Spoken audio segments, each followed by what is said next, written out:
Hey, everybody. We do have a podcast. It's back. Extra Bases with Bristol and Booth. Jason Bristol, Jeremy Booth, fresh off the Astros 4-game sweep of the Yankees in the American League Championship Series. And that tasted so good to Astros fans. It probably tasted good to you, Jeremy, because you said after game one, Yankees, no chance. No chance. Yankees have no chance. In fact, a member of the Yankees organization questioned you about that, and I think you told them the same thing. Am I right, or am I wrong? You know me, Jason. I don't often say what's on my mind, right? I'm usually somebody who tries to dance around the topic and be gentle and careful with things that I say. So when this member of the Yankees organization walked by, safe to say I've got some familiarity with this human being. He said, JB, no chance. I said, name to be omitted. None. Zero. You have no chance. I think it's 5 games. It could be 4. You're overmatched. And didn't have to say everything. He got it. I just said no chance. Might be over in 4.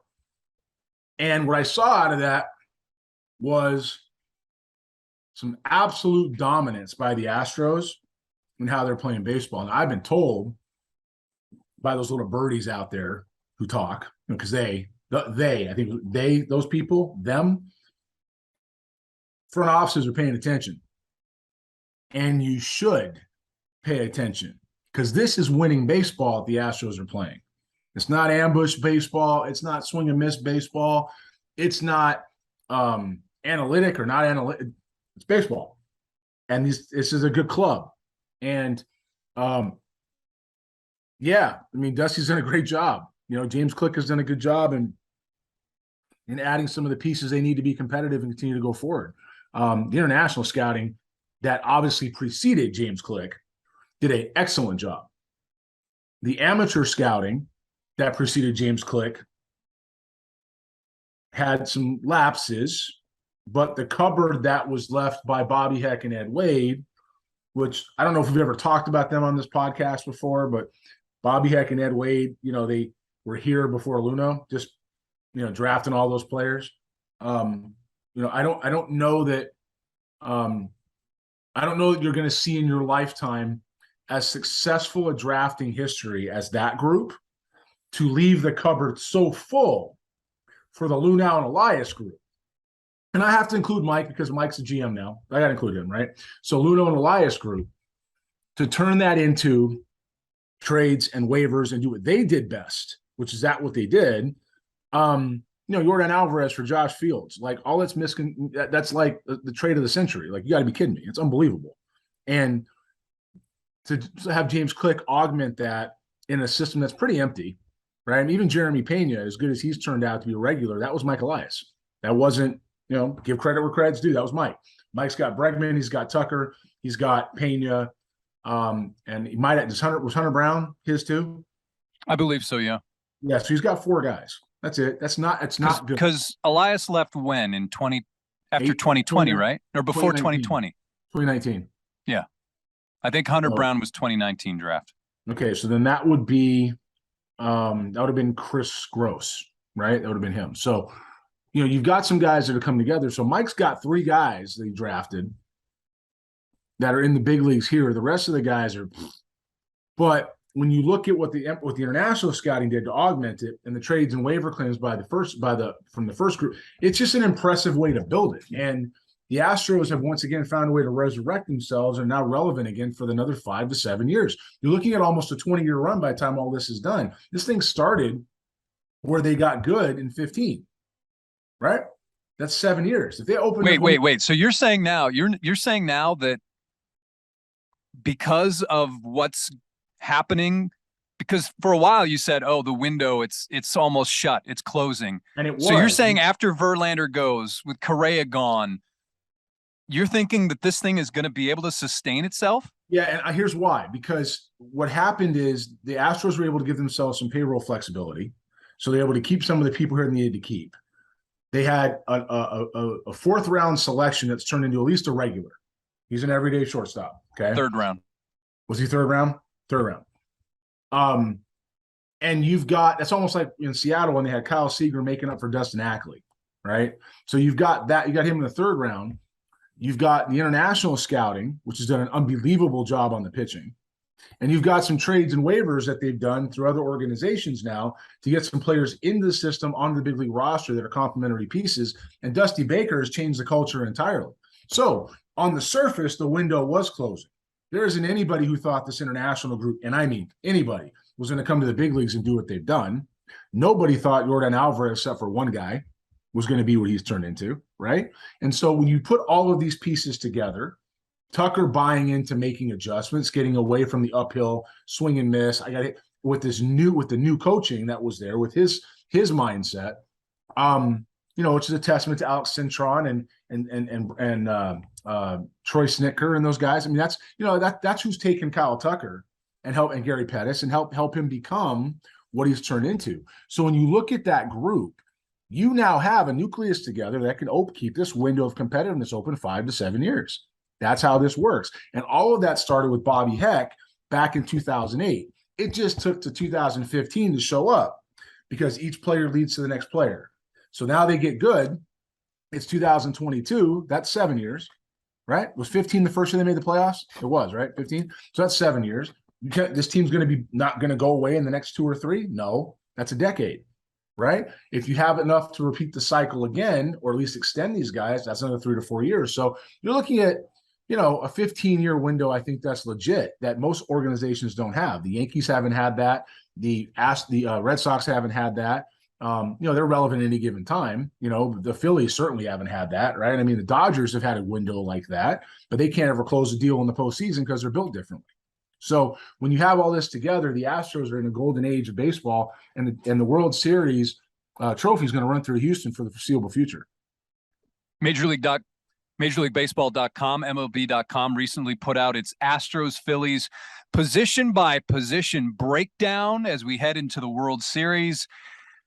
The Astros had an edge in every single spot with the exception of 3. Catcher, first base, designated hitter, and designated hitter being Bryce Harper and the mishmash of Trey Mancini, Aledmus Diaz, and basically no Yordan Alvarez. I don't find any faults with that. I think the Astros stack up better at every single one of those positions that MLB.com noted, and I have no arguments with any of that. I think it's interesting that for most of the season, Astros fans here in Houston, center field has been this abyss, and people were worried about center field. But in this matchup, the way Chas McCormick has been playing and the production he's provided, that he's going to get the nod. He's going to get the nod over what the Phillies are running out there. And that would be Brandon Marsh, who I didn't realize, Jeremy, that Brandon Marsh is only 24 years old. That's crazy to me.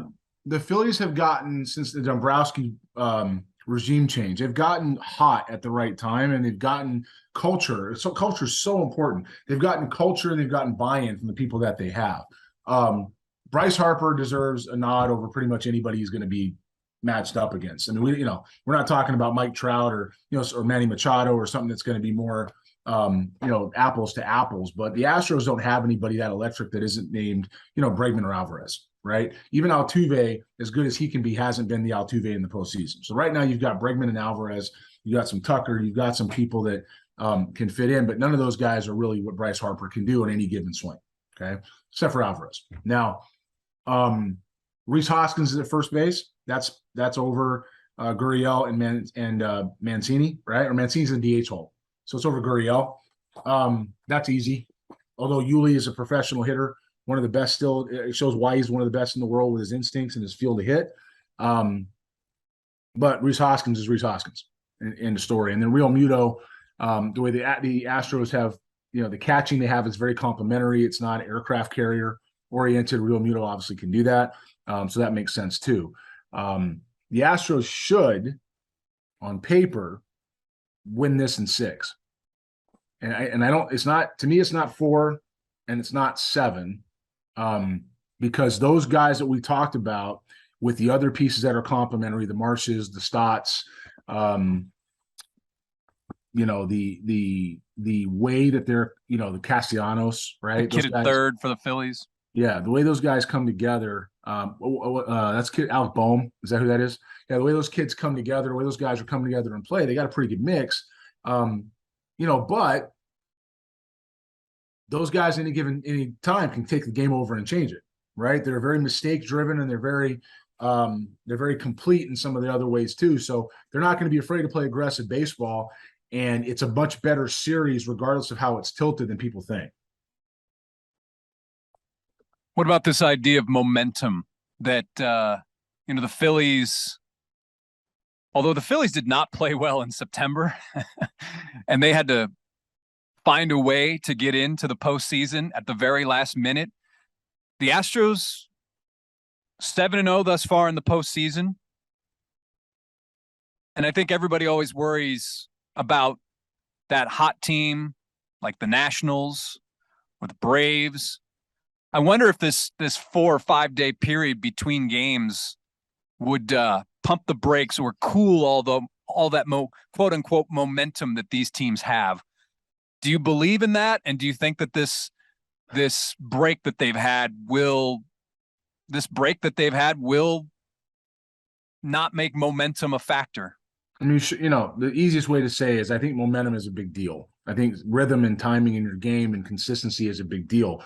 So much of this game is mental that translates into physical. So if you believe or you feel, all those things can come out. It happens. Now, you can't quantify those things. And so analysts will tell you that, it doesn't exist. But if you believe in it, it all of a sudden makes it real. If I believe in purple unicorns exist. That's the way it works, right? It doesn't. Robert Valdez believes in the navy blue jerseys. Somebody believed in dinosaurs. I think it was Mookie Wilson one time said, and don't quote me if it was him, but somebody said, if I'm in a slump, I just think about dinosaurs. And if I believe in dinosaurs, then I know somewhere the dinosaurs must believe in me too. Right? And I get out of my slump. So people believe in these things, and a momentum is key. Now, where this gets different is the Astros, came back and took the game in New York after a not great start by Lance McCullers, which we talked about before that game happened, about where that could go. And the Phillies, Bryce Harper, Pellicaya to left field, game over. And so you have some momentum on both sides, but they've stopped on the same day, regardless of wins and losses. Both teams get to reset on the same day, same amount of time off, and start over on Friday. And it's evenly matched from that standpoint. Both teams have some momentum, both teams have some success, and they're going into the game ready to get after it at full strength. I mean, that's just the way it is. Apparently, Mookie Wilson never really said that. Who said it? Somebody said it. But it was more like it was a humorist type thing. Yeah, somebody said it. It was satirical. There you go. Perfect. Because I'm looking here on Snopes. Yeah, it was Mookie Wilson. It was Mookie Wilson? It was Mookie Wilson, the player in question, but apparently he never said it. Okay. But that was a good reference. Yeah. As an anecdote, I knew I saw somewhere. So yeah. But if I believe in purple unicorns, and somewhere purple unicorns must believe in me too. I love going back to your old scouting reports. And there are a number of players in this game whom you scouted as amateurs. One that jumps right off the page for me is some guy named Rhys Hoskins. Rhys Hoskins, 2014, you said a regular first baseman in major league role, power over hit approach with more to come, must drive the baseball and run and produce runs to have value, limited to a corner and handles first base and left field well enough to not be a liability, needs work at first base, getting his top half to work together with his bottom half. You liked him because you put Paul Goldschmidt as your player comparison, and anybody who's listened to us before knows that is one of your all-time great misses, Paul Goldschmidt. What do you remember from seeing Rhys Hoskins from Sacramento State in college. I'm sorry, I was basking in that for a second. I couldn't get any buy-in on Rhys Hoskins, which was interesting. I'm sorry, people. I had my microphone up, so no one saw you basking. If you'd like to do that again, you can. Right. Yeah, I'm basking in the Rhys Hoskins because I couldn't get any buy-in there. And having made scouting is about learning from your mistake because it's so hard to do. Like guys that are truly scouts, man, it's hard to do. And if you get a guy right, man, it feels really good because you're wrong more than you're right. And Rhys Hoskins, I couldn't get any buy-in on at all, which was weird because you saw Paul Goldschmidt and everybody missed, but the Arizona Diamondbacks. No matter what they tell you, it's like everybody said, "Yeah, we want to take Mike Trout." Early. No, you didn't. He went 24th in the draft for a reason, and a lot of people thought he was lucky to go 24. Okay, that's the truth at the time. How'd that work out? And so when you look at Rhys Hoskins and Paul Goldschmidt went in the 8th round. Trip Couch, recruiting coordinator at University of Arizona, signed him, and he had him. Like he knew the kid, he had the area, he knew the makeup, he knew the work ethic, and so when everybody else missed. Everybody was light. Well, you see Rhys Hoskins, and he's tearing the cover off the ball, and it's not pretty, and it's not fast twitch, and it's not all the things that you got to find to be electric. And there weren't any bat speed numbers at the time that people were going to look at, and even then, he probably wouldn't have done well. And so you watch him go through it. He's playing in Sac State, not a Power 5, not a great conference. The analysts don't love it, but he tore up the Cape. Did well in the Cape. He hit every time I saw him, and he was playing left field at the time, and I was like, there's no chance he plays left field in the big leagues. It's not for any length of time. He's going to have to go play first base, and he's going to do that. And I kept thinking Pat Burrell, Paul Goldschmidt, and Goldschmidt was the most recent guy, but every time I saw Rhys Hoskins, it was like explosion. I saw him probably 10 times over I don't know how many times I put on there, but between the Cape and the spring season, I probably saw him 8 to 10 times. And he probably was like, I don't know, 18 for 40 for me. It was a joke what he did with some damage. And I just said, this guy is Goldschmidt, and I don't want to miss on this again. Take him in the second round. You don't have to take him in the second round, but he belongs in the second round. And I think he went in the 6th round or the 5th round. 5th round. And was that the same year Adam Frazier went in the 6th round, or was that the year after? Mine was the year after. This was in 2014. Okay, so Adam Frazier, who the Mariners, you guys just saw him. He's an all-star. The Pirates drafted him in the year before in the 6th round. And when you look back at, and I know I'm going to go down a little bit of a rabbit hole for 5 seconds, but the draft as it lined up, we could have had Kevin Gausman. We could have had Kevin Gausman, Tim Anderson. Oh, this is painful. Adam Frazier and Rhys Hoskins in back-to-back years. And we just said, nah, we're not interested. And it was honestly, for me, it was the most frustrating time in scouting because, you got to roll with what the organization does. But all of them cats, we could get one of them dudes, not one. How many All-Star awards are in? How many All-Star appearances for those teams? Not one dude. We had all lined up. They all lined up right there.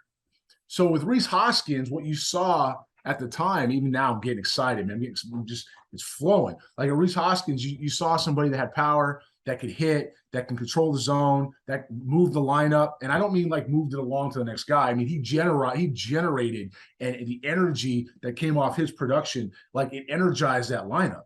It got them moving and believing and performing. And I'm like, this dude, take him, man. Hit him 5th somewhere and just walk away. Like turn around, just walk away. Let him hit 5th, and he's going to hit 40 one year. Now, I haven't really tracked what he's done. I know he's produced, right? I think I gave him 60 power. Did I give him 6? I don't have it in front of me. What did I give him? He's hit his major league high is 34 home runs his second year, 2018. This year, he hit 30. So I said he was going to, I think I said a 5-bat or 55-bat, 60 power. Raw power was 65. Yeah, what about his production? 60? 65. That's 35 home runs a year on that scale. Yeah. Okay, so where's he at? 30 to 35? It's interesting. You were with the Mariners at the time. You had the 6th pick in the 2014 draft. You selected Alex Jackson, outfielder, Rancho Bernardo High School. We did. And from California, the Philadelphia Phillies had the pick right behind you. They did? Do you know who they picked? Aaron Nola. Aaron Nola. Yeah. I had the Aaron West. Nola is your game one starter in the World Series. Wow. Yeah. Here's another one, Jeremy. In 2013, Corey Knebel. Yeah, Tigers took him. Yeah. Didn't seem like you were in love with him. I wasn't. You said a setup reliever in a major league role. What's he been? Yeah. Won't take long to the major league level. How long did it take him? About 2 years. You said I would take him in must take by round 3. You said second round. And Knebel went pretty high. Comp.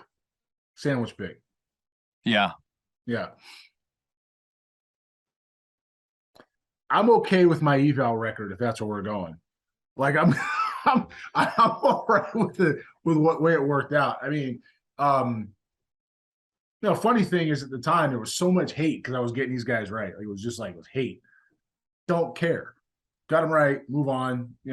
Posterity. But in this World Series, Nola was from Baton Rouge. He went to, I want to say, Baton Rouge Catholic, and his head coach was a guy named Kyle Acord, who now works at Marucci as their VP of sales.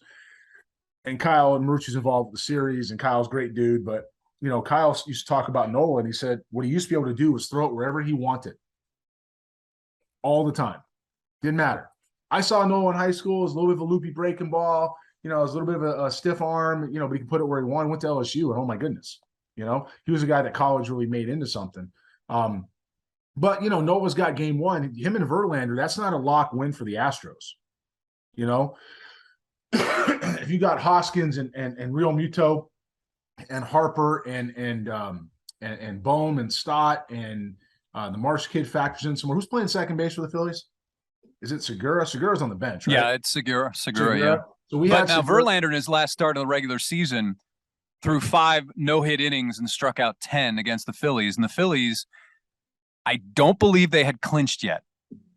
Yeah, I feel like they're in a different spot though as a team right now. And I can tell you this, the scouts that they have been all over these guys. And they're looking at guys like McCullers, and they're picking off weaknesses with Verlander. Everybody knows that to get Justin Verlander, you got to get him early. You can't wait till the 4th or 5th inning. You got to get him early. And so there's guys going to come out swinging. Verlander's not going to all of a sudden be out there like, hey, I've been Justin Verlander here since 2004. I'm going to change what I do. He's not going to do that. This is who he is. And so those guys are going to go out there and, while they adjust, Justin Verlander's still going to pitch to his strengths. And the Phillies are going to know what his strengths is. It's all about execution. Valdez is going to do the same thing. Where these guys run into trouble is whatever's in game 3. Now, if it's Javier, I feel better than if it's McCullers, right? If it's McCullers, back up the bullpen, man, because, you can't have this guy throw, 100 pitches in 5 innings and expect to get anything. And that's what McCullers is going to do. He's going to throw a lot of pitches. It's going to be a little bit all over the place, a lot of foul balls. He's going to get guys looking if he sets them up right. Not a ton of swing and miss anymore, at least not what I saw. And the Yankees were a team that swings and misses a lot, and they weren't too bothered by Lance McCullers. So, putting that whole body of work together, the Phillies are going to be a very, very big test. It's the World Series. They've got some stars. They've got some people that are aircraft carriers. Kyle Schwarber's on this club. You've got my report on him. He went 4th in the draft. I want to say it was 2013. He went 4th in the draft. I didn't love him. I had him in the 4th round. I think the numbers that I said he would perform with have borne out. Cubs took him. Matter of fact, I'd be interested to see when you get a real deep dive how close I got on production for Schwarber. I don't have Schwarber. I'll send it to you. He's in 2013's draft. No, he's also Schwarber, but I do have Ryan Stanek in front of me. Yeah, actually, Schwarber's also 2014. I'll pull it. I'll send it to you. Same draft. Ryan Stanek. We're almost running out of time here, but Ryan Stanek, one of the key bullpen pieces for the Astros, although he has not been used very much in the postseason. I'm wondering if his higher than the rest of the bullpen walk rate has something to do with that. But and I think that you look at Abreu's put away stuff, and that's why it seems like Abreu's kind of, and Montero, they have taken over for Stanek. But you actually, at the time, he was a starter, and you thought he could be a number 2 starter in a major league role. You had Ryan Dempster as your comp on him, would take with our first pick and not look back, which I think is very interesting. Was this at Arkansas or was this at? This is Arkansas. Okay, so you put him there as a starter because you have to get him in that round.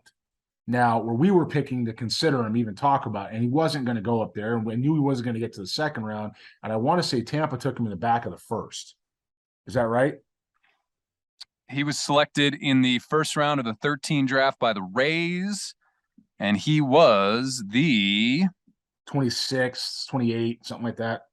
29th pick. Yeah. So, I mean, it was in the back, and they're, when you're picking there, you're looking for something that's got some upside, something that has some presence, something that has some production. He had right shoulder surgery right after he signed. Yeah. So, I mean, it limits what he can do. But at the time, to put him in the conversation, and that was 13, we were picking 12 to even discuss him. You had to turn around and might have been picked 13, 12. Yeah. You have to even get him in the conversation. You have to be able to think he can start. And if he goes out as a reliever, fine.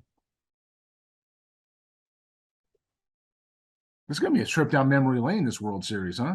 It will be. It will be. I will say this, Bryce Harper, since I covered Bryce Harper in one of his first professional stops, and that was in Harrisburg, Pennsylvania. And I will say this about Bryce Harper.